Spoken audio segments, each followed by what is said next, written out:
Assalamualaikum warahmatullahi wabarakatuh. Salam jumpa kembali ya teman-teman. Tentunya bersama saya Arif Nugroho Rahman di mata kuliah Audit STIE Surakarta.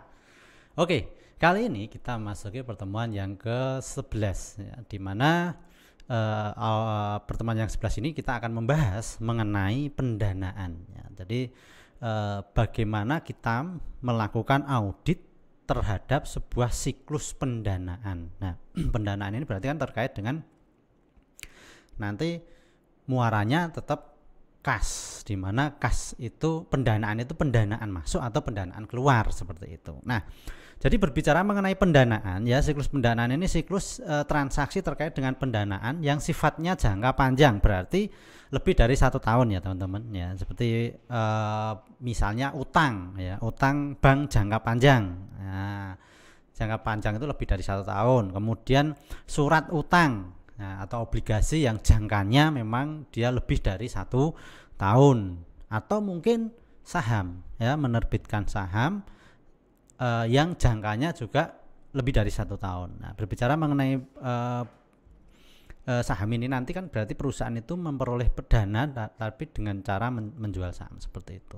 Nah, jadi memang ini merupakan salah satu kegiatan awal perusahaan dalam memperoleh dana. Nah, memperoleh dana untuk apa? Ya tentunya untuk operasional kegiatan perusahaan tersebut. Nah, jadi nanti bagaimana cara mencatatnya, bagaimana perlakuan akuntansinya, kita seorang auditor itu setidaknya paham ya mengenai siklus pendanaan itu. Terus nanti bagaimana cara mencatatnya seperti itu. Nah, kegiatan perusahaan secara umum ya, secara konsep kerangkanya itu sendiri, intinya kan muaranya arus ini adalah kas. Nah, ini nanti akan dibahas terkait dengan saldo kas ya. Nah, jadi memang pendanaan ini sifatnya itu ada dana pendanaan masuk berupa kas masuk, atau pendanaan keluar mengeluarkan dana ya berupa kas. Jadi kegiatan perusahaan itu secara kerangka secara umumnya seperti yang di slide ini ya. Jadi kas itu berada di tengah, kemudian nanti ada kegiatan pendanaan itu, pendanaannya itu panahnya masuk atau keluar. Jadi kegiatan pendanaan itu bisa pendanaan masuk, pendanaan keluar. Operasional juga gitu, operasional masuk, operasional keluar. Demikian juga investasi itu investasi kas masuk atau investasi kas keluar. Nah, jadi itu kegiatan yang memang timbul untuk aktivitas kas masuk dan keluar. Nah, sedangkan kalau siklus pendanaan itu sendiri, kalau kita lihat di dalam sebuah neraca atau posisi keuangan, itu posisinya di sisi pasifa, khususnya di apa? Utang jangka panjang ataupun modal. Nah, modal di sini berarti saham, bisa modal sendiri, penambahan modal sendiri dan seterusnya itu ya. Nah, tujuannya untuk tujuan audit siklus pendanaan ini untuk apa? Sebetulnya untuk menguji dalam melakukan pencatatan itu sudah wajar atau belum, sudah sesuai dengan prinsip akuntansi berterima umum atau belum. Nah, itu nanti auditor kita itu bisa melakukan evaluasinya di situ, seperti itu di bagian utang jangka panjang dan modal. Ini terkait dengan siklus pendanaan ya. Nah, jadi transaksinya macam-macam untuk pendanaan itu sendiri ya, bisa transaksi utang jangka panjang atau transaksi modal saham. Nah, secara aturan bakunya atau aturan dalam prinsipnya bahwasanya dalam transaksi utang jangka panjang itu sendiri cakupannya cukup banyak. Pertama apa? Ada utang bank jangka panjang, jadi utang pada pihak ketiga. Utang obligasi, mengeluarkan surat utang. Utang leasing, pembelian aset misalnya ya, sewa beli dengan hak opsi dan seterusnya. Kemudian ada utang bunga dan beban bunga serta nanti penghentian utang obligasi. Itu terkait dengan utang jangka panjang ya. Dan yang kedua ada namanya modal, pendanaan dari modal. Jadi transaksi modal ini bisa mencakup pertama adalah modal saham ya. Modal saham itu ada saham preference, saham biasa dan saham treasury. Nah, kemudian nanti akun-akun apa saja dalam transaksi itu ada namanya nanti laba ditahan, ya, utang dividen, pembayaran dividen, serta konversi utang obligasi ke saham. Nah, itu membutuhkan akun nanti, ya. Nah, akunnya tentunya harus sesuai dengan prinsip akuntansi. Jadi kita seorang auditor itu mengevaluasi sudah sesuai atau sudah wajar belum dalam melakukan pencatatan seperti itu.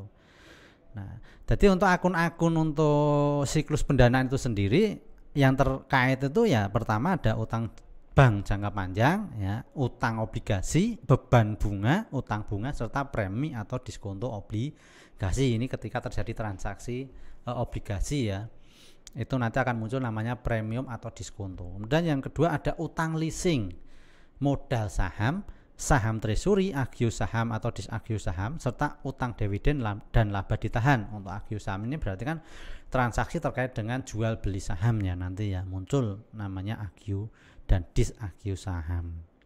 Nah, jadi ini nanti sebagai patokan bahwasanya dalam melakukan evaluasi terhadap perusahaan itu dalam melakukan pencatatan akunnya sudah sesuai atau sudah wajar atau belum.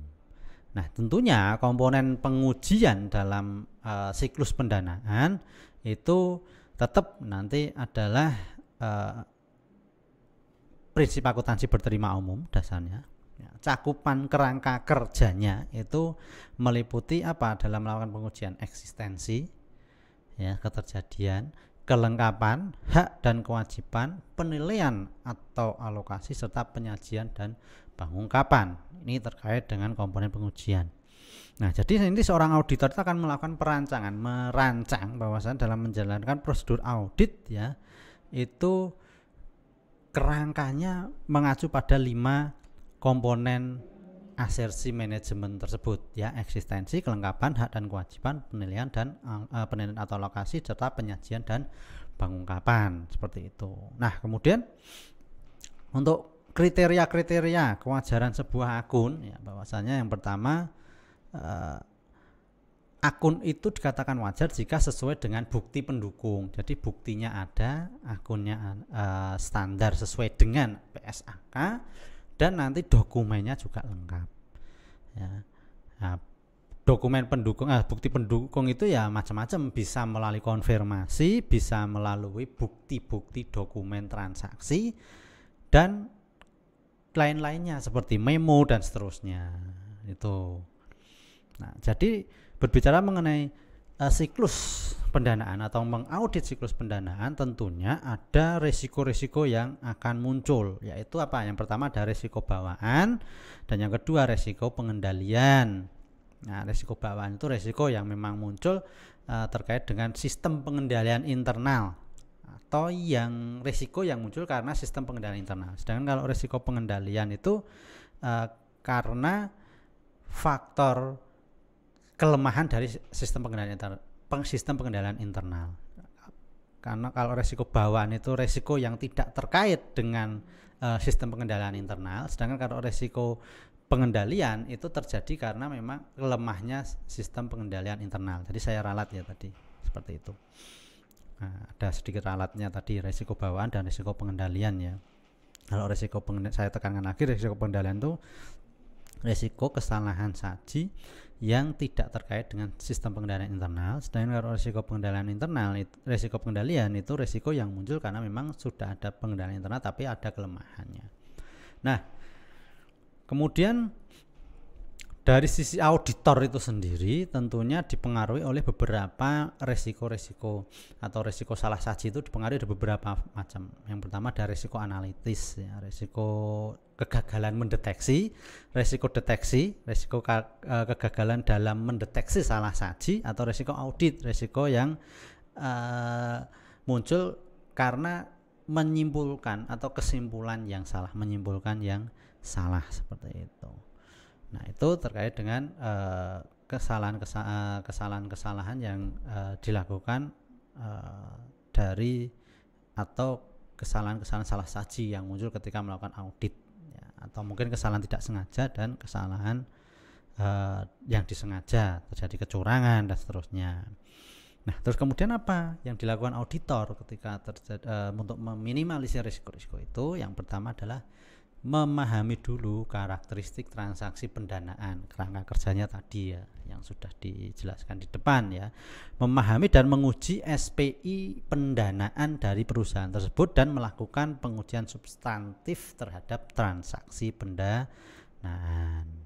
Nah, kemudian bagaimana cara membantu ya atau memitigasi potensi salah saji ya, tentunya tadi karakteristik tingkat kompleksitas transaksi pendanaan itu harus dipahami dulu, termasuk peraturannya, prosedurnya yang harus diikuti oleh perusahaan,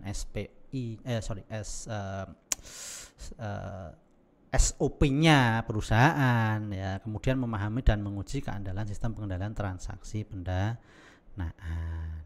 Demikian teman-teman terkait dengan audit siklus pendanaan. Ada kurang lebihnya mohon maaf. Saya akhiri dulu. Sekian, assalamualaikum warahmatullahi wabarakatuh. Sampai ketemu di pertemuan berikutnya.